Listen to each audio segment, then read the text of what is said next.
2026 தமிழக சட்டமன்ற தேர்தல் நாள் நெருங்கிட்டுருக்கு. எப்படியும் எல்லோரும் ஓட்டு போட போகிறோம்.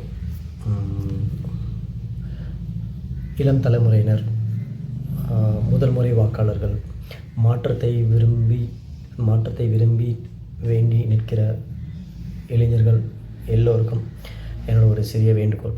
கண்டிப்பாக கட்டாயம் ஓட்டு போடுங்க. ஓட்டு போடாமல் இருக்காதீங்க. அதே மாதிரி யாருக்கு வேணாலும் ஓட்டு போடுங்க. உங்களோட மனசாட்சிக்கு பொதுவாக யாருக்கு ஓட்டு போடணும் அப்படின்னு சொல்ல தோணுதோ நீங்கள் ஓட்டு போடுங்க. இந்த ஓட்டு போடுறதுக்கு முன்னாடி எனக்கு ஒரு சிறிய வேண்டுகோள் என்ன அப்படின்னா, கொஞ்சம் நீங்கள் முடிவெடுக்கிறதுக்கு முன்னாடி கொஞ்சம் காத்திருங்கள். ஏன்னா எல்லா கட்சிகளும் அவங்களுடைய தேர்தல் வரையறை அல்லது வாக்குறுதிகளை கூடிய சீக்கிரத்திலே நமக்கு கொடுக்க போகிறாங்க.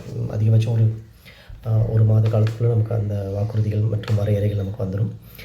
அதை கொஞ்சம் நிதானமாக நம்ம உட்காந்து ஆராய்ந்து படித்து எந்த வாக்குறுதிகள் நமக்கு தேவை, நமக்கு எது வேணும் எது வேண்டாம், நமக்கு அந்த கட்சிகள் சொல்கிற அந்த விடயங்கள் எது நமக்கு சரியாக இருக்கும், நம்மளோட அடிப்படை வாழ்க்கைக்கும் சரி நம்மளுடைய எதிர்காலத்துக்கும் சரி எது தேவை எது தேவையில்லை அப்படின்றத சுயநலம் இல்லாமல் இந்த சமூகத்தோட பார்வையில் எடுத்து நம்ம ஒரு முடிவெடுக்கணும் அப்படின்றது என்னோடய ஒரு தாழ்மையான வேண்டுகோள்.